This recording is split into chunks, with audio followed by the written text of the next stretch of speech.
ఇప్పుడిప్పుడే అధికారులను అడుగుతా ఉన్నాం. కొన్ని ఏదైనా సరే ఒక నియోజకవర్గంలో గెలవచ్చు, ఓడిపోవచ్చు. మళ్ళీ మేము 2029 సంవత్సరంలో ఖచ్చితంగా పులివెందుల నియోజకవర్గంలో గెలవాలని ఖచ్చితంగా ప్రయత్నం చేస్తాం. మొన్న జరిగిన ఎన్నికల్లో కూడా జగన్మోహన్ రెడ్డి గారికి అంతకుముందు వచ్చిన మెజారిటీ కంటే ఈ నియోజకవర్గంలో దాదాపు 30,000 ఓట్లు ఆయన తగ్గడం జరిగింది. మా అభ్యర్థి రవీంద్రనాథ్ రెడ్డి గారు కూడా బాగా కృషి చేసి ఎక్కువ ఓట్లు సాధించుకోవడం జరిగింది. 2029లో ఖచ్చితంగా ఇక్కడ గెలిపే ధ్యేయంగా పనిచేయడం జరుగుతుంది. ఇక్కడ ఓట్లు వేయలేదని చెప్పి మాకు ఎలాంటి ద్వేషాలు లేకుంటే కోపాలు ఏం లేవు. ఖచ్చితంగా పులివెందుల నియోజకవర్గ ప్రజల మన్ననను చూరుకొని జరగబోయే స్థానిక సంస్థల ఎన్నికలు కానీ మళ్ళీ జరిగే సార్వత్రిక ఎన్నికలు కానీ రేపే ఎలక్షన్లు ఉన్నాయనే విధంగా అందరం పనిచేసి మా పార్టీ అభ్యర్థులు ఎవరైనా సరే గెలిపించేదానికి కృషి చేయడం జరుగుతుంది. ముఖ్యంగా ఎక్కడైతే ప్రయారిటీ పనులు ఉన్నాయో కొన్ని అనవసరమైన పనులు కూడా వైఎస్ఆర్సీపీ కార్యకర్తల ఆదాయాల కోసము పనులను క్రియేట్ చేయడం జరిగింది.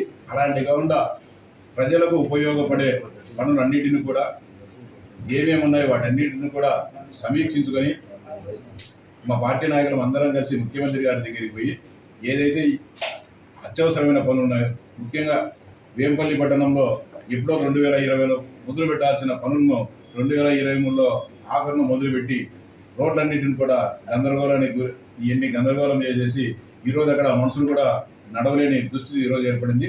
ముఖ్యంగా టాప్ ప్రయారిటీగా వేంపల్లి పట్టణంలో డ్రైనేజీ ప్లస్ ప్రధాన రహదారి పనులను పూర్తి చేసేదానికి మా ముఖ్యమంత్రి గారి దృష్టికి తీసుకోమో ఇంకా ఏమేమి ఉన్నాయి, ముఖ్యంగా ఏం చేసినారో ఏం తెలిస్తే కదా ముందు సమస్య.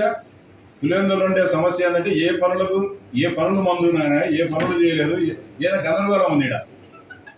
ముందు ఏ పనులు చేశారు, ఏ శాఖ ద్వారా ఏ పనులు చేశారు కదని ముందు దాన్ని తెచ్చుకున్న తర్వాత దాన్ని సమీక్షించుకొని మేమంతా ముఖ్యమంత్రి గారు తీసుకుని ప్రయారిటీ బేస్లో ఏది అత్యవసరంగా చేయాలా, రాష్ట్రంలో నిధుల కొరత ఉంది, ఇష్టానుసారంగా అప్పులు చేసి ఈరోజు జీతాలు కానీ ఇవ్వలేని పరిస్థితిని రాష్ట్ర ఆర్థిక పరిస్థితిని అని తీసుకోకపోవడం జరిగింది. జగన్మోహన్ రెడ్డి గారు ప్రయారిటీ బేస్లో పులివెందుల ప్రజలకు ఎలాంటి ఇబ్బంది జరగకుండా త్రాగునీరు విషయంలో కానీ, రహదారుల విషయంలో కానీ, సంక్షేమ విషయంలో కానీ, ముఖ్యంగా ప్రజలకు ఎలాంటి ఇబ్బంది జరగకుండా జగన్మోహన్ రెడ్డి గారు ఇక్కడ ప్రజాప్రతినిధిగా ఉన్నప్పటికీ వాటిని మేము మనసులో పెట్టుకోకుండా రాగద్వేషాలకు అతీతంగా మిగతా నియోజకవర్గాలను ఏ విధంగా చూసామో ఈ నియోజకవర్గాన్ని కూడా ఆ విధంగానే చూసి పులివెందుల నియోజకవర్గ సర్వతోముఖాభివృద్ధి కోసం తెలుగుదేశం పార్టీ కృషి చేస్తుంది.